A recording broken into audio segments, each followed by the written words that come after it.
नई max on delivery हो रही है और हमारी यहाँ वापस डिलीवरी हो रही है। तो ABS एंगेज हो जा रहा है अपने आप, मतलब मान लो 100 की स्पीड पे ऑटोमेटिकली ABS एंगेज हो जा रहा है। कपड़े फट गए हैं देखो, मतलब ये गाड़ी रख के ना कपड़े फट गए हैं। इतनी फुद्दू चीज की वजह से भाई गाड़ी खड़ी हुई है ना सड़क में, मैं आपको बता नहीं सकता। तो चीजें बेकार है इन लोगों की। हाँ टाटा की शुरू से यही है, हीट होना, मैनिफोल्ड टूटना, हाँ सेल्फ खराब हो जाना, हाँ। और डिफेंसर फैल जाना, ये इनकी पुरानी बीमारी है। मॉर्निंग हो गया, गुड हुई है ये तो। आप जानते हो भाई गाड़ी खराब हो जाए तो घंटे की गुड मॉर्निंग। अब सारा सामान जो है वो दूसरी गाड़ी में मैं शिफ्ट कर रहा हूँ, इस गाड़ी में मैंने डाल दिया। ये सबसे ज़्यादा चुभता है यार, ये इतना सामान जब हम गाड़ी में लेके चलते हैं, आपको पता मैं कैंपिंग करता हूँ। अब गाड़ी खराब हो गई है तो भाई सामान ऐसे तो जा नहीं सकता, पूरा सामान वापस गाड़ी दूसरी गाड़ी में भरो, उसके बाद ऊपर छोड़ के आओ। ये सब बवाल जो होता है ना, ये नहीं चाहता यार आदमी। और ऐसा थोड़ी है यार, किस्त तो भी चली रही है इसकी, तो दुख तो होता ही है। पता नहीं भाई अब ये इस गाड़ी का बुढ़ापा क्या क्या दिखाएगा ये नहीं पता। बाकी टो सर्विसेज जो हैं वो मेरे इंश्योरेंस में आ रही है फ्री ऑफ कॉस्ट, वो मेरे को पड़ेगी। ट्रक आ रहा है फ्लैट बेड, और तो ये है कि इंश्योरेंस में ना यार 100-200 रुपये एक्स्ट्रा ऐड करके अपना ये RS से सर्विस ले लेनी चाहिए। अब कल मैंने फ़ोन किया था, मतलब 90 मिनट मैं कह रहा हूँ 2 घंटे में भी आए, 2.5 घंटे में भी आए, मेरे टाइम के हिसाब से आ रहे हैं। तो वो आए तो भाई कम से कम रिलीफ तो होता है। ये लो, ये देखो, ये नया पता चला मुझे, यहाँ खोल के खड़ा हुआ हूँ तो ये भाई रस्टिंग भी आनी शुरू हो गई है।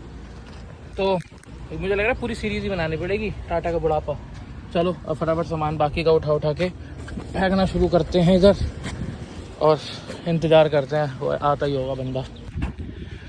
आ गया फ्लैट बेड। अगर इसके खुद के पैसे देने पड़ते ना भाई तो 5-5.5-6 हज़ार रुपये लगते। अगर इस सर्विस के जैसे पैसे कितने लगेंगे टोटल अंदाज़ा? जब ऐसे तो ये RS से आई है, लेकिन अगर कोई पैसे दे के आएगा तो कितने लगेंगे किलोमीटर के हिसाब से? जैसे 10 किलोमीटर है तो कम से कम 2,500-3,000 3 हज़ार रुपये के आसपास लगेंगे ना। 7900 तो वही है, तो 200-300 रुपये भैया इंश्योरेंस में फालतू डाल लो तो ये सुख जरा मिल जाता है। और इवन कैब सर्विसेज भी वो ऑफ़र कर रहे थे। मैंने कहा नहीं भाई कैब नहीं चाहिए, अपने पास दूसरी गाड़ी है तो इससे ले जाएंगे। तो अब इस पे चढ़ाते हैं और देखते हैं भैया टाटा का बुढ़ापा। तो ये चढ़ा दिए मैंने इस पर, ये वार्निंग लाइट फ़िलहाल अभी आ रही हैं। गाड़ी कर देते हैं बंद, हैंड ब्रेक मैंने लगा दी है, ये ऊपर करके माशाअल्लाह। वाह रे वाह, पैसे खर्च के भी ये ट्रक की ऊंचाई में डिक्की खोलूं।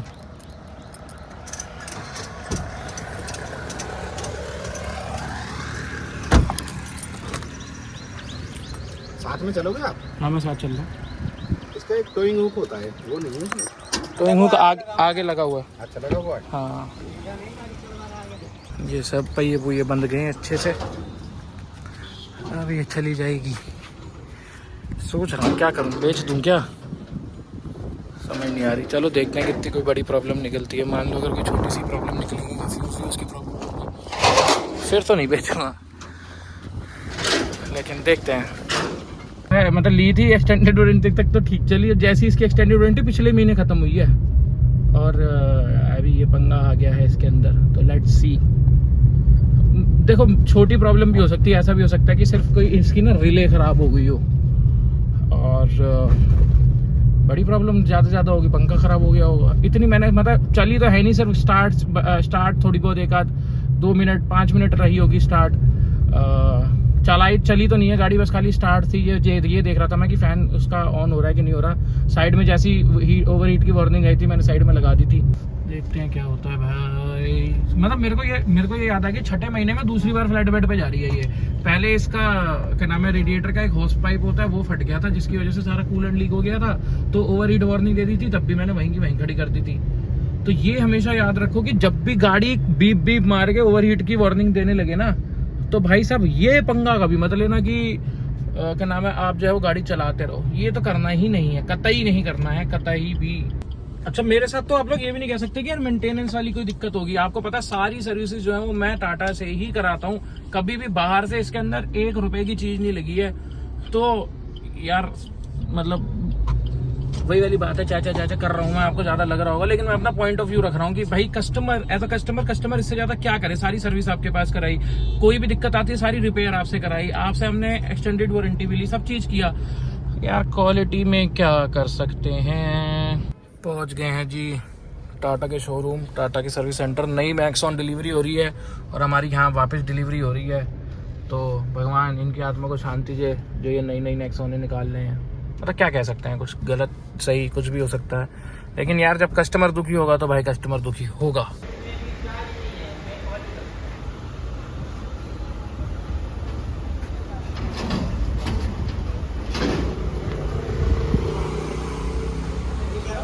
आपका मेरा रिश्ता खत्म यहीं से? हाँ जी। हमको कोई टेंशन नहीं है ना, हमारा रिश्ता खत्म। ठीक है चलो, बहुत बहुत शुक्रिया सर, आपने बहुत हेल्प करी, थैंक यू। गाड़ी भाई साहब जमा कराए हैं। जमा कराने का प्रोसेस स्मूथ था क्योंकि मैंने पहले ही मेरी एडवाइजर से बात हो रही थी और क्या नाम है, एडवाइजर को पता था मैं आ रहा हूँ, तो उन्होंने बस मेरे को जॉब कार्ड बना के दिया और उन्होंने कहा सर आप जाओ, हम बाकी देख लेंगे। और सर्विस भी होने वाली थी, 60,000 किलोमीटर जस्ट उसके हुए थे, तो मैंने कहा साथ में सर्विस भी कर देना जब करोगे, जो भी सीजन होगा। लेकिन कुल मिला के हाँ एक और बात बताऊं, वहाँ पे एक और बंदा मिला था, टियागो वाला था, 3 साल हुए थे उसकी टियागो को, 18,000 किलोमीटर हुए चले को। वो बड़ी स्ट्रेंज प्रॉब्लम लेके आया था और आया वो भी मेरी तरह इसी में था, मतलब ब्रेकडाउन में आया था। वो कह रहा भाई मेरी गाड़ी का ना बार बार ही वो हो जा रहा है, एबीएस एंगेज हो जा रहा है अपने आप, मतलब मान लो 100 की स्पीड पे ऑटोमेटिकली एबीएस एंगेज हो जा रहा है। और ये प्रॉब्लम जो है उसको 6 महीने से आ रही है। लास्ट टाइम वो यहाँ से सही करा के लेके गया था, उसके बाद भी फिर से ये इशू आ गया, जो कि इशू बहुत स्ट्रेंज था कि एबीएस अपने आप एंगेज हो जा रहा है। मतलब ब्रेकें लग 100 की स्पीड पे आप मजे से चल रहे हो, अचानक ब्रेकें लग जाए, तो मतलब this is very strange, very risky. मेरे हिसाब से तो झटका लगता है भाई इतनी तेज। और अगर बाई चांस आपको कभी ऐसी परेशानी आए तो उसके लिए मैं आपको एक टिप बता देता हूँ कि मान लो अगर आपकी गाड़ी में अपने आप एबीएस एंगेज हो जा रहा है, तो आपकी गाड़ी के बोनेट में बैटरी के पीछे एक जो है फ्यूज बॉक्स होता है, उस फ्यूज बॉक्स के अंदर ड्राइंग होगी, उसके अंदर ना एबीएस का एक फ्यूज होगा। तो अगर एबीएस अपने आप एंगेज हो जा रहा है बार बार, तो आप आपका नाम है एबीएस का जो फ्यूज है वो निकाल दो, तो एक तरीके से एबीएस काम करना बंद कर देगा। तो आप ड्राइव तमीज से करना, लेकिन एटलीस्ट ड्राइव कर तो पाओगे, बार बार ब्रेकें तो नहीं लगेगी। अब जिनकी ब्रेकें जाम हो जाती है, कैलिपर के साथ चिपक जाती है, उसका ये इलाज नहीं है। ये इलाज सिर्फ ये स्ट्रेंज सी जो प्रॉब्लम उनको फेस हुई, टाटा वालों को हो सकती है, कुछ भी हो सकता है, तो उन लोगों के लिए है। 3 दिन हो गया गाड़ी दिए, गाड़ी लेके आ रहा हूँ, ये बंदा खड़ा है, यहाँ से जा रहा हूँ, तो चलते हैं। अभी तो ऑटो से जाना पड़ रहा है, इसके बाद मुझे लगता है ऐसे ही अगर ये खराब होती रही ना तो धीरे धीरे मुझे बाइक से जाना पड़ेगा, वो रेंट वाली। कपड़े फट गए हैं देखो, मतलब ये गाड़ी रख के ना कपड़े फट गए हैं। चलो खैर ये तो मजाक की बात होगी। इतनी फुद्दू चीज की वजह से भाई गाड़ी खड़ी हुई है ना सड़क में, मैं आपको बता नहीं सकता। और इतना बड़ा रिलायबिलिटी कंसर्न है ना वो, क्योंकि भाई साहब मतलब इससे पहले भी एक बार एक चीज ऐसी हो चुकी है और अब दोबारा ये भसड़ फैल गई है।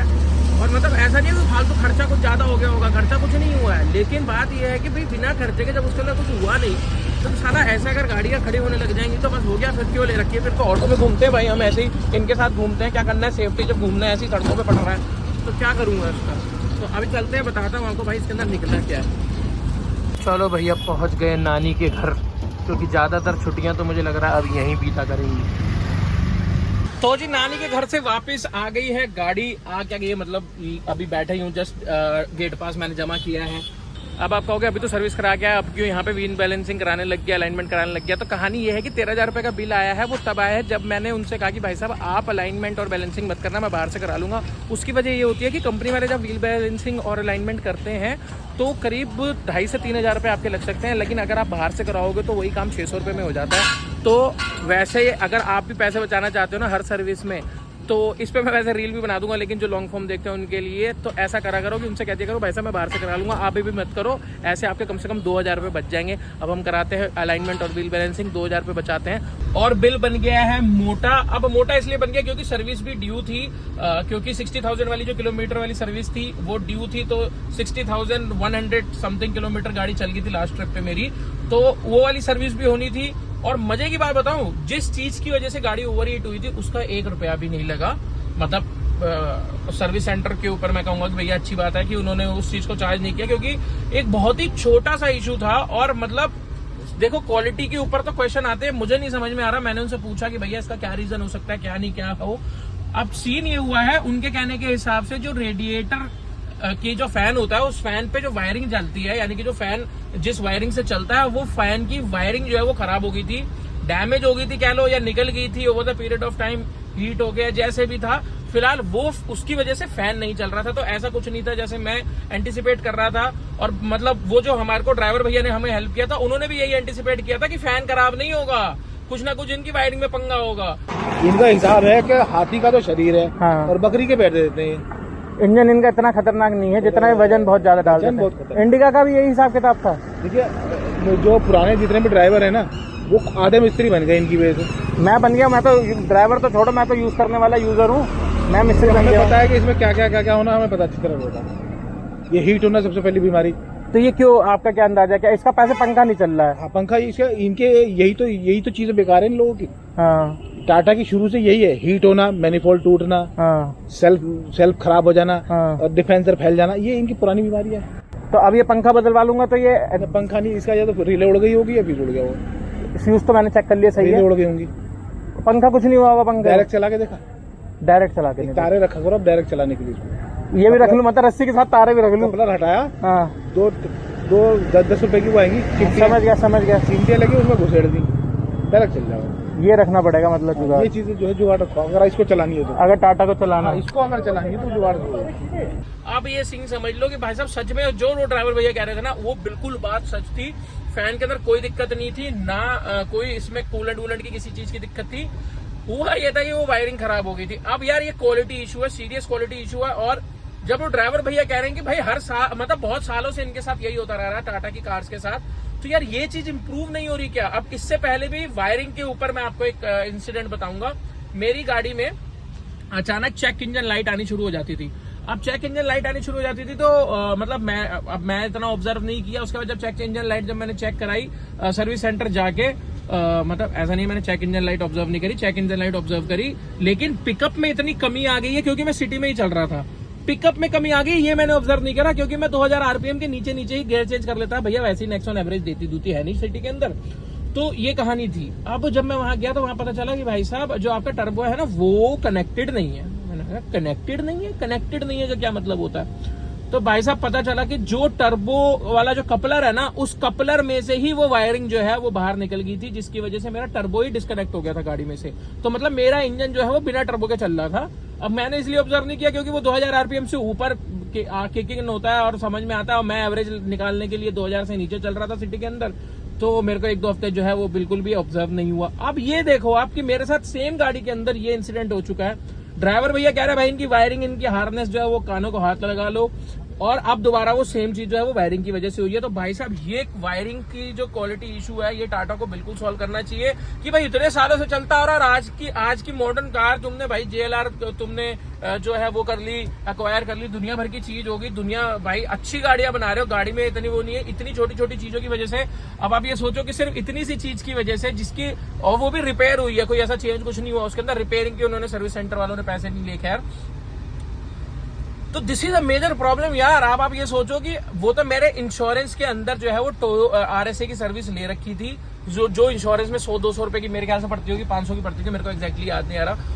तो मेरे पैसे नहीं लगे, वरना जो टोइंग हुई है ना वो टोइंग के ही साला 3500 रुपए के आसपास लग जाते हैं। और अगर मैं कहीं बाहर फंसा होता तो हो सकता है कहीं मान लो मैं लद्दाख गया होता, लद्दाख में इसकी वायरिंग की उड़ जाती भाई। तो लेकिन ये बहुत मेजर इशू है कि भाई वायरिंग का क्या हिसाब किताब है। और जब इससे पहले जब मैं आपको बता रहा हूँ ना कि जो टर्बो वाला सीन था मेरी गाड़ी का कि टर्बो डिस्कनेक्ट हो गया था वायरिंग हटने की वजह से, वो टर्बो डिस्कनेक्ट होते जब हुआ था तो मेरी गाड़ी वो एक्सटेंडेड वारंटी के अंदर थी। तो मैंने कहा भाई साहब वायरिंग जो हार्नेस है आपकी वो पूरी चेंज कर दो, मेरी तो गाड़ी जो है वो एक्सटेंडेड वारंटी के अंदर है। तो उन्होंने कहा भाई साहब एक्सटेंडेड वारंटी के अंदर ना हार्नेस नहीं आती। अब हार्नेस की कॉस्ट है, पूरी वायरिंग हार्नेस की कॉस्ट है मेरे ख्याल से 25-1000 रुपए के आसपास। 25,000 रुपए की बात नहीं है, 25,000 रुपए आदमी घर चले। बात यह है कि पहली बात तो इतनी लो क्वालिटी होनी नहीं चाहिए। दूसरी बात यह है कि क्या नाम है हार्नेस, मुझे इतना विश्वास नहीं है इन पे कि भाई ये पूरी हार्नेस अगर खोलेंगे तो नई वाली ये फिट वापस कर लेंगे, क्योंकि भाई पूरा इंजन एक तरीके से एक पार्ट खुलेगा। मेरे को इन पे भरोसा नहीं है। और किसी पे यार इंसान की गलती हो जाएगी अगर इतनी मेजरली। आप ये देखो पूरा का पूरा इंजन खुलेगा, पूरा का पूरा इंजन नॉट एक्जैक्टली खुलेगा लेकिन पूरा का पूरा इंजन का एक पार्ट अलग होगा, वो वापस कनेक्ट होगा वायरिंग से। तो यार कहीं ना कहीं तो कुछ ना कुछ तो छूटेगा ही। तो इसलिए मैं वो नहीं करा रहा था। अब ये पंगा हो गया। अब इसमें भी ये नहीं पता कि वो वायरिंग हार्नेस के अंदर ये रेडिएटर फैन वाली वायरिंग होती है कि नहीं होती है। तो भैया मतलब ये देख लो कि अब मुझे ऐसा लग रहा है कि 4 साल के बाद ना, 4 साल इस गाड़ी को हो गए हैं, मुझे ऐसा लग रहा है कि मतलब सिटी में मैं ज्यादा चलाऊं। अब चक्कर ये है भाई, किस्त अभी चल रही है इसकी, निकाल भी नहीं सकते इसको, क्योंकि फाइनेंशियली वायबल डिसीजन नहीं होगा वो चीज करना। लेकिन अगर इसने 1-2 बार और ज्यादा परेशान किया तो मैं सच में बता रहा हूँ, मैंने तो ऑप्शंस भी सोचने शुरू कर दिए कि मैं क्या लूंगा। बाकी इससे आपको अगर कोई हेल्प होती हो तो भैया वो आप देख लेना। और मतलब इसमें कोई ऐसा वो भसड़ वाली चीज नहीं है, मेरा अपना पर्सनल एक्सपीरियंस है, खरीदी हुई गाड़ी है, कोई किसी कंपनी ने भेजी नहीं है मुझे, किसी ने गाड़ी की जिसपे मैं रिव्यू बनाऊँ बहुत बढ़िया चल रही भाई, जो चल रही है चलने में अच्छी है, जो भी चीज है वो सेफ्टी है, हर चीज अपनी जगह पे, लेकिन रिलायबिलिटी एक बहुत ज्यादा जरूरी चीज है। बहुत बोल दिया, लेकिन बस यही मैं भाई कहूंगा। और यही कहानी थी पूरी टोइंग की, कि क्या हुआ, कैसे खड़ी हुई, वो आपने पिछले पार्ट में देख लिया। इस पार्ट में आप देख रहे हो कि एग्जैक्टली रीजन क्या था और क्या क्या सीन है। तो भाई साहब, टाटा की वायरिंग हार्नेस जो है वो बहुत पहले से खराब है, ये मुझे पता चला, मुझे भी नहीं पता था, 4 साल से मैं गाड़ी चला रहा हूँ, कि वायरिंग हार्नेस के अंदर इनकी कमियां है बहुत पहले से, इंडिका के टाइम से ही, और आज भी भाई वही कमियां है। तो पता नहीं क्या इम्प्रूवमेंट है, भगवान जाने। और एक्सटेंडेड वारंटी में भी कवर नहीं होती है। ये सब चीजें आपको पता होनी चाहिए अगर आपके पास गाड़ी नेक्सॉन ऑलरेडी है।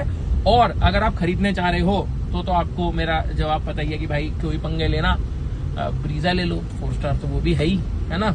चलो मिलते हैं किसी ऐसी वीडियो में, बाय बाय।